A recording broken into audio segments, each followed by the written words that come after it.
He goes by the name of Sandy as well. I may call him that, but his story is really amazing. He was raised in a Hindu family. In fact, his father was a high-ranking member of the priesthood, if you will, of the Hindu religion. And then he experienced a rupture causing internal bleeding that the physicians could not stop. And then he was ushered before the gates of heaven. And then God relayed to him a number of messages for you. So, Santosh, it is great to have you with us today. Hello, everyone. My name is Santosh Acharji, but people call me Sandy Acharji. That's okay with me. I was born and raised in India in a Hindu family, where my father and mother were very conservative Hindus. So all I knew was Hinduism from my childhood until when I'm now in the US, Cleveland, Ohio. And one night I had a severe chest pain, and that actually took me to the ICU of the hospital, where everyone thought I was having a heart attack, but ended out not to be a heart attack, but some gallstones ruptured. And when they ruptured, they attacked the nearby organ called pancreas, and they went from one end to the other end. As a result, my pancreas was bleeding. And to make the long story short, my doctor said there's nothing they can do for me. There's no such medication or procedure for me to be saved. All he said to me, you can pray and hope that your heart rate will come down, then they can do something. So that's how everything started. And that in the hospital, things started to get complicated further and further until one day I collapsed. I had a code blue in that hospital. And I died in that hospital, physically died. And I was gone for 3 days and 3 nights. And then in the meantime, I had no recollection of what happened to me, but I still remember every second of what happened outside this world. Because all along, I thought that once I die, that's it. Your life is finished. But then when I died, I realized my life did not finish. There is another life after that. And that's what I want to share with you. Now, Santosh, at the time this happened, you were not a believer in Jesus as your Lord. You, in fact, came from a Hindu family, and not just a Hindu family, but one that was very, very high ranking within the Hindu religion. So tell us about your father actually raised you as a Hindu, and that's the state in which you entered into this experience. So tell us a little bit about that background, if you will. Well, my father was a very well-renowned and well-respected, Sanskrit scholar. Sanskrit is the original language where all the Indian languages come from, most of them.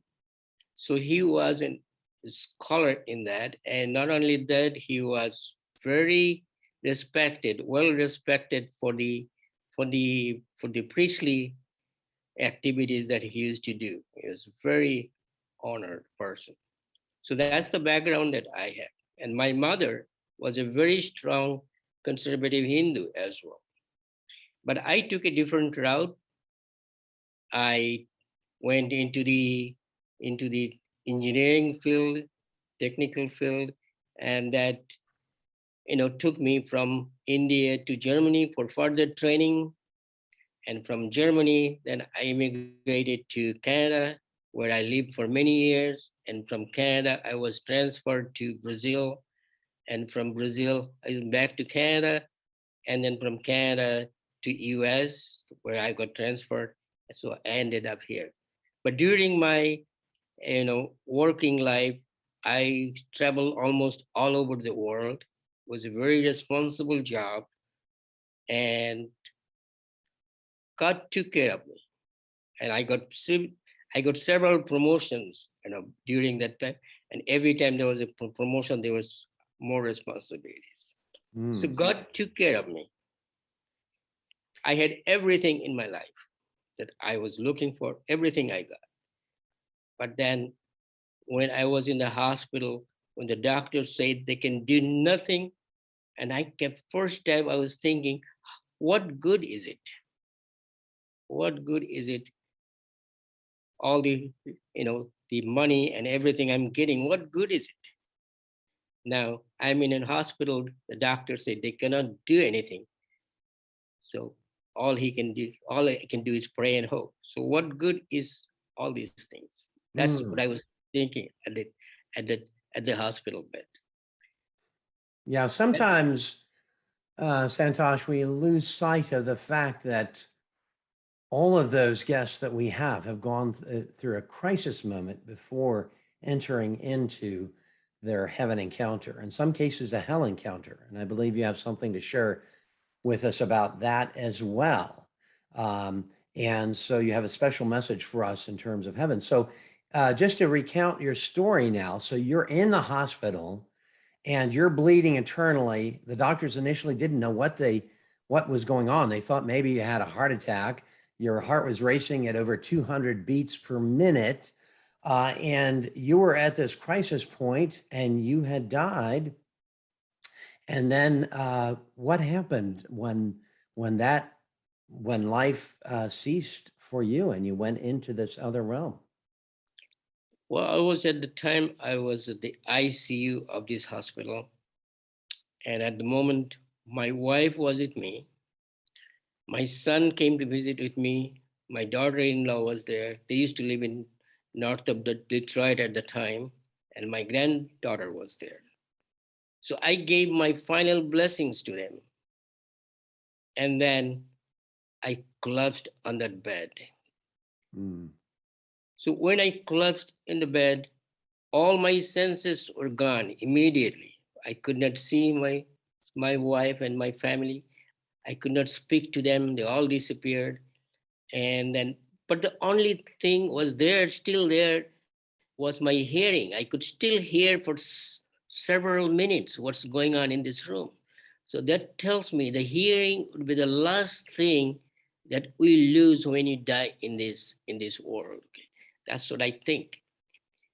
And then through the hearing, I could see a lot of footsteps in the room. Before that, I could hear one of the registered nurses calling on the intercom, code blue, code blue, code blue, room number such and such. I did not know what the code blue meant at the time. Then I could hear a lot of footsteps in the room, and they actually drove everybody out, including my family, and they took over. And by hearing what they're saying, I think they were trying to revive me, but they could not.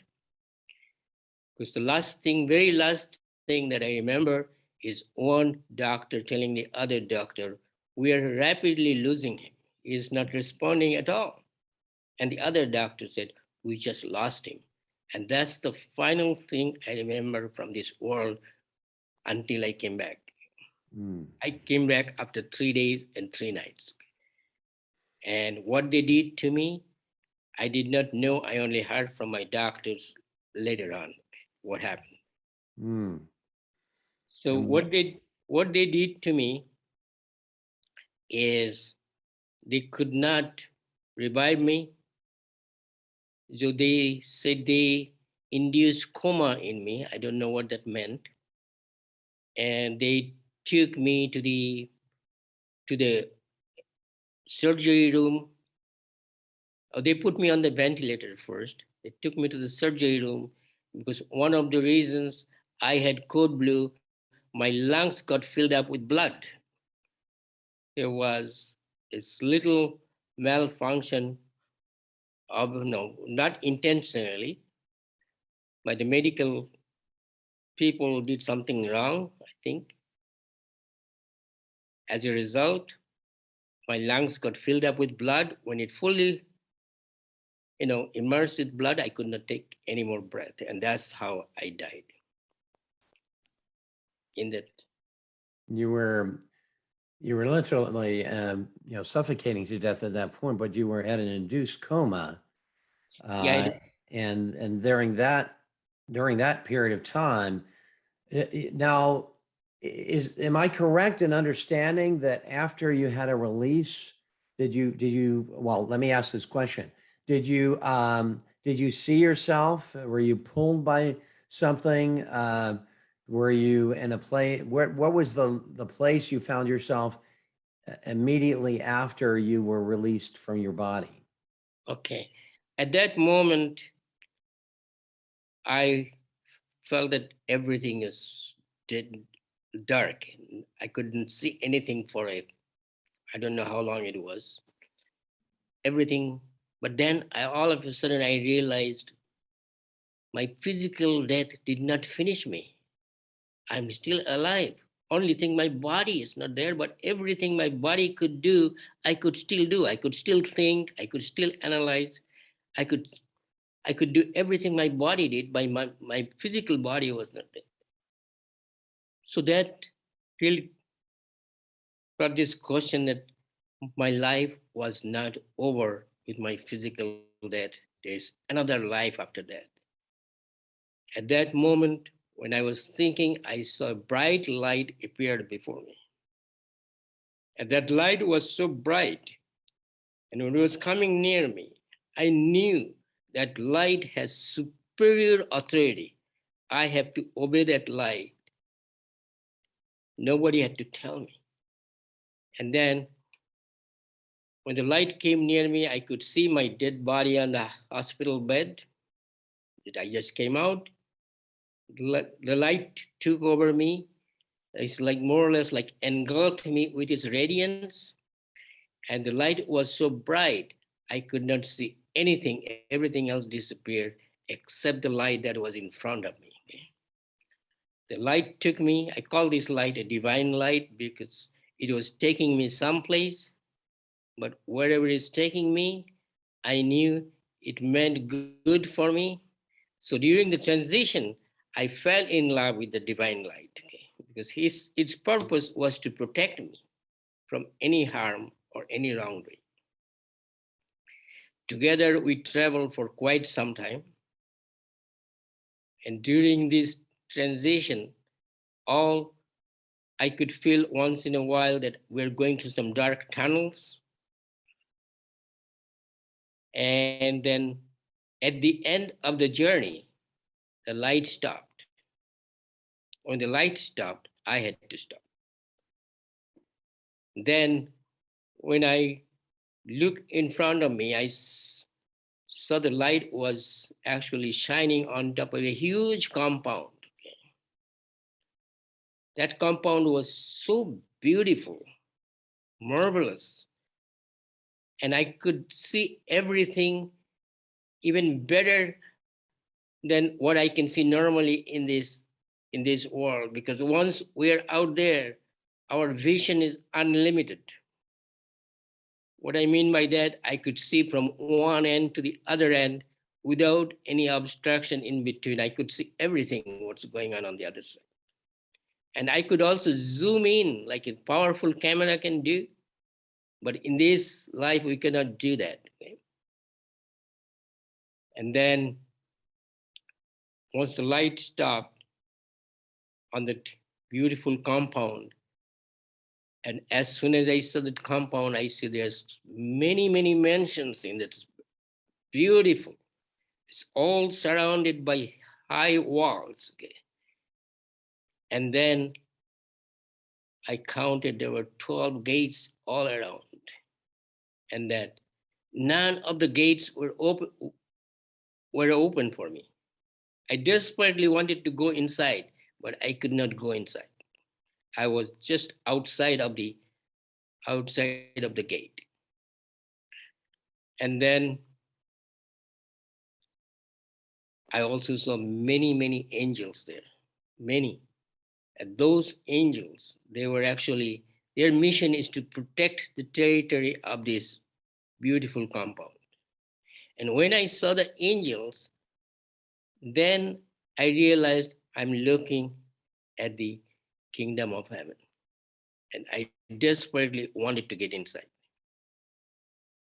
But I could not get inside because none of the gates were open for me. And I was very sad. And I was standing on a huge platform. That platform would be about 1,000 feet long, would be about 250 feet wide.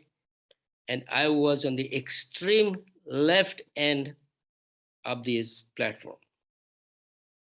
My immediate reaction was, it seems like on a very high ground. How come this platform doesn't have any railing? What if I fall down? Where am I going to fall? So I looked on my left and I looked down below. Where I would fall would be enormous depth. And that was deep dungeon, dark world. There was no light there. And the place that I would fall was a burning lake of fire. That's where I was going to fall, from that platform.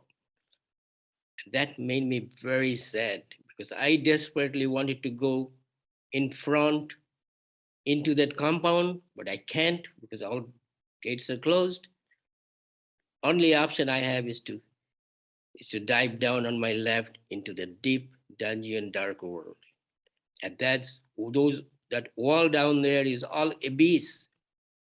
You know what I mean by abyss? Once I fall down, I cannot climb up.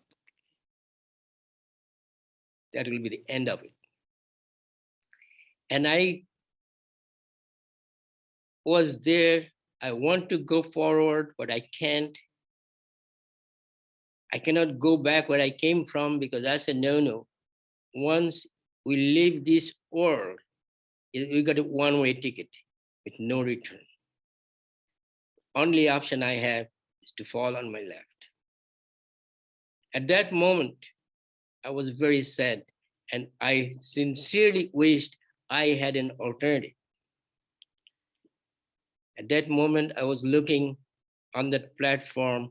I looked towards the center of the platform, like I mentioned, 2,000 feet long, 200, right around the center of it. I see there is a 3 steps, like an altar, and on the 3rd step, I saw there is a huge throne, and that on that throne, it looks like somebody was sitting there. So when I looked up, lo and behold, that's where I saw the Lord Almighty, Lord Jesus Christ. At that time, I did not know that he was Lord Jesus Christ, but I knew he was the Almighty. Nobody needed to introduce him to me because I knew he was the Lord of everything. He was Lord of all. And then when I looked at his face only once, but I could not look at him second time because shame and guilt took over me, because up until then I've committed so many sins, and every sin that I committed was flashed before my eyes, and I was looking down below. I could not look at his face. I was looking at his feet, and I kept repeating the same thing over and over. Lord, please forgive me. Please forgive me. I committed so many wrongdoings in my life. Please forgive me. I was begging for his mercy. I was looking at his feet and I was shaking because I knew that would be the last day of my life. I had no other choice but to dive into that lake of fire. I kept repeating the same thing, Lord, please forgive me. I knew that at any moment I was going to dive, Then the Lord spoke to me. When he spoke to me, he had a deep, authoritative voice. But when he spoke to me, he spoke with so love and compassion. I was thinking of the worst, but when he spoke to me, I could understand through any of the languages that I know. And when I spoke back, he even understood even before I said anything. When the Lord spoke to me first, he said, "What are you doing here?" I shrugged my shoulder, meaning I don't know. He said, "I'm sending you back to the earth. But when you're back, I want you to love your family and love your children." When the Lord spoke to me, I had little courage because I was afraid. I was thinking of the worst, but when he spoke to me, I could hear the tenderness and the compassion and the mercy in his voice. And then when I was looking at him, at his feet, right around on his left side, I saw there was a very narrow door, like a narrow gate. And that was the only gate that was open. All the gates are closed. So that's the only gate that we can go through, is that narrow gate. And through that narrow gate, I could see the entire kingdom of heaven. But I could not dare, because the Lord was a giant. When he appeared to me, he was a giant. And I am this world, I'm only 5 feet 6 inches tall, and the giant is in front of me. How can I go through the door?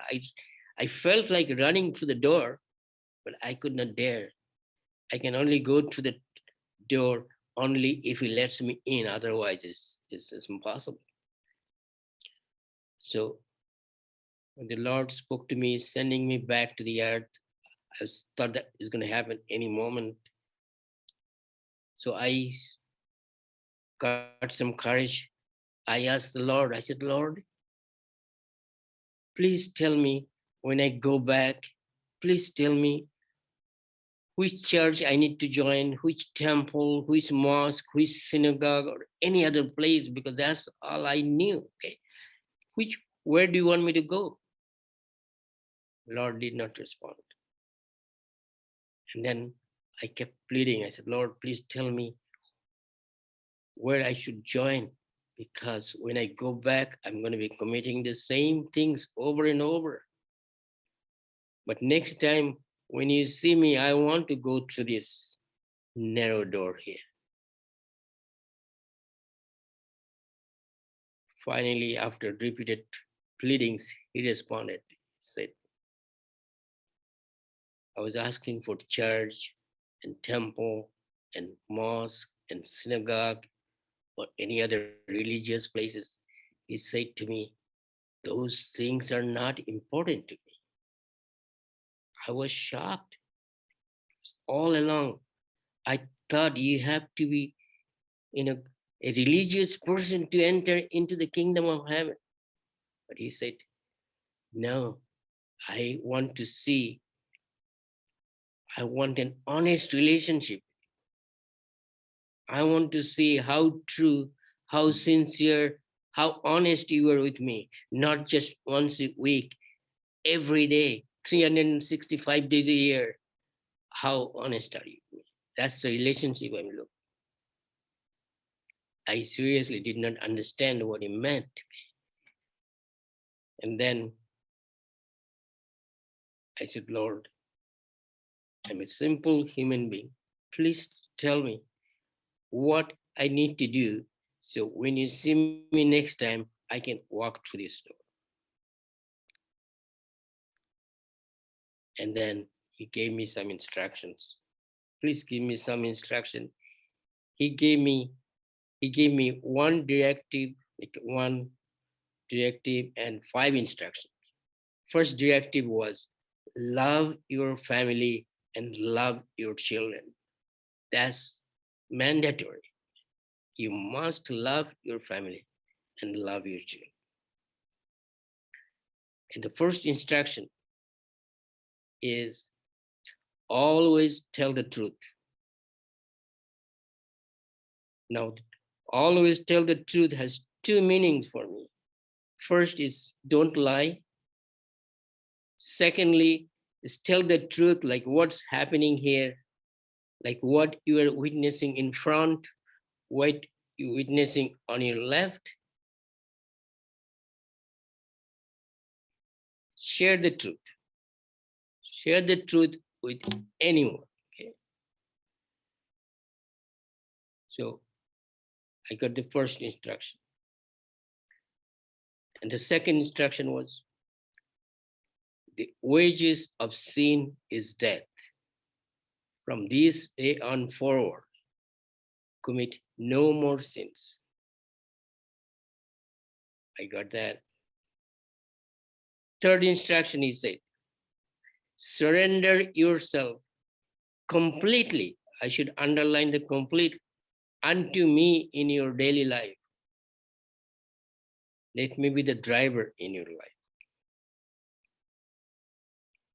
And then fourth instruction was walk with me. I did not understand what that meant because I came from a different background. Walk with me, the way I understand is walk in the same direction where the Lord wants to go. If it's going forward and I'm going backward or sideways, then we are not walking together. And the final instruction he gave me is always be kind to the poor, be generous to the poor. They need your help. Now, when you think of the always be kind to the poor, most often we think they need financial help only. No, not necessarily. People can be poor in many ways. They could be physically poor, mentally poor, educationally poor. And these days, when I look at it, I see most people, even people that go in the church all the time, they're spiritually poor. They don't have the relationship that the Lord is looking for. So that's the message that he gave me. He also asked me later on, we talked for several, I don't know how long it is because the time, I don't know the time, how long it spoke to me. But it seems to me like we talked for each other for a long period of time. And he also asked me to write 2 books. I said, Lord, I've never written a book in my life. He said, don't worry. You will write 2 books. So through his help, I wrote the books that and then later on, with the help of this, my friend here and this church here, they helped me to put the 2 books together. Okay? So that people don't have to buy the 2 books. And that book is now available in the market, is My Encounter with Jesus at Heaven's Gate. And that's the new name of the book. So that's basically what happened. Now, if you have any questions, I'll be very happy to answer them. Well, we will have your book listed in the body of this YouTube as well, so you can click on it. And you can read Santosh's story.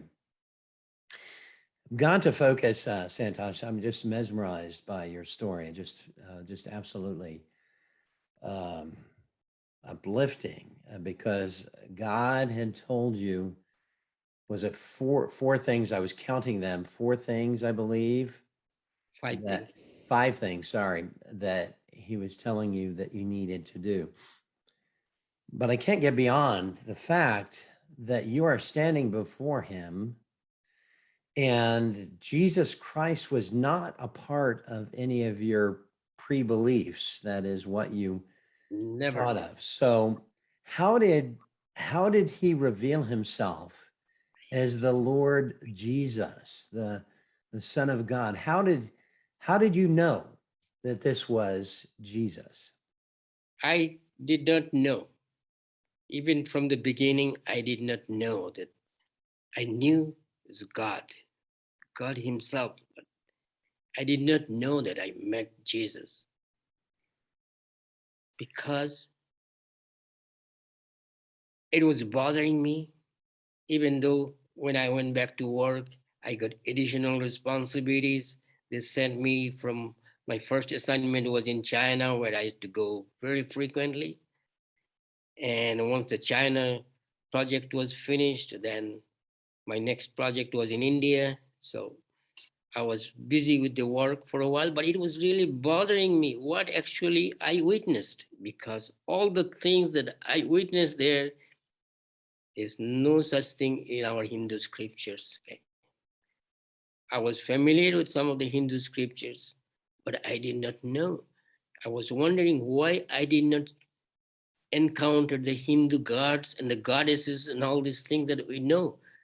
But who I witnessed, who I encountered, is not like them. Okay.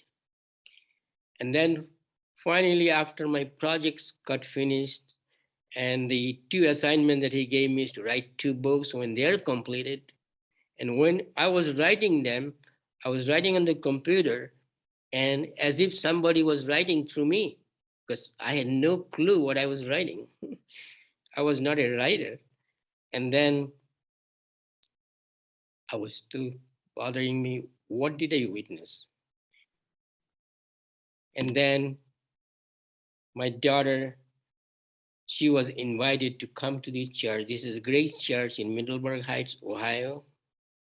I drove by the church many times, but I never went inside. My daughter was invited here to join a choir group because she came from the Cleveland State University in that choir group. So she joined and she invited, you know, my wife and me to attend it. And I think that was a Easter service, most likely. Most likely Easter service in 2010 or 11. That's the first time I came to this church. Okay. And that day, the senior pastor here, Jonathan Schaefer, and the sermon that he preached that day, as if he was talking to me. He was talking about the narrow door. I had no clue what the narrow door was. So he explained what the narrow door was in that meeting. And then I went back and started reading those verses in the Bible, and then started to, make sense what I witnessed.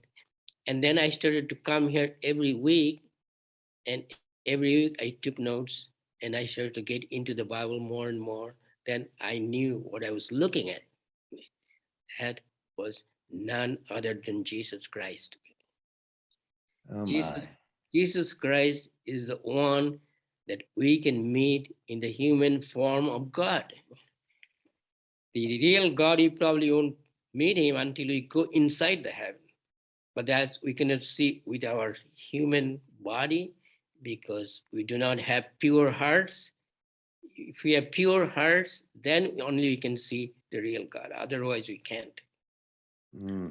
So That such an important point. I mean, I'm just incredibly amazed at how God took you on this journey after revealing himself to you and saving you from the lake of fire, Santosh. And then you were invited to this church and you saw the God that you had witnessed that was not the Hindu gods with all of these, and we've seen pictures of them with multiple arms and kind of these faces that are very unlike the human form.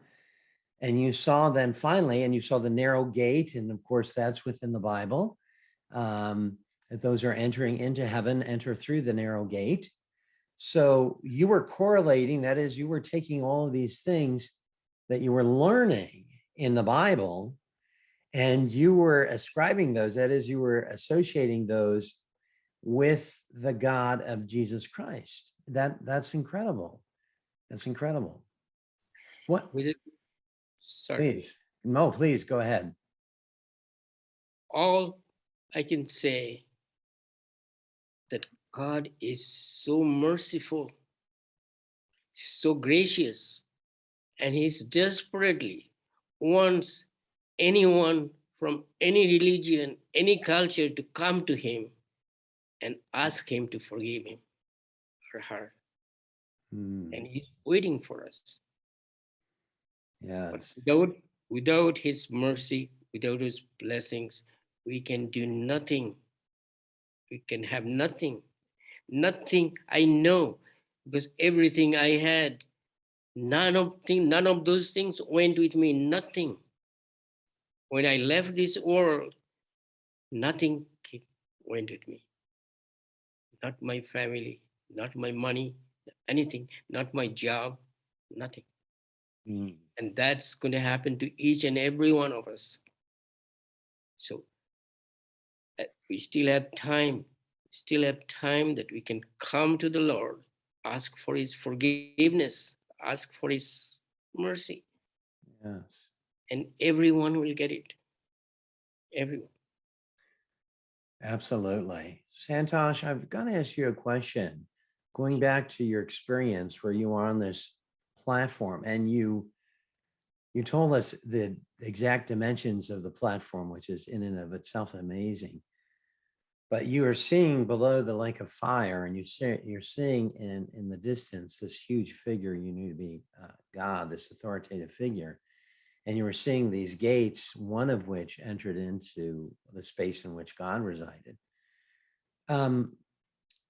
Why do you think now that God saved you from that destiny that might have been awaited had you not followed the truth, which God had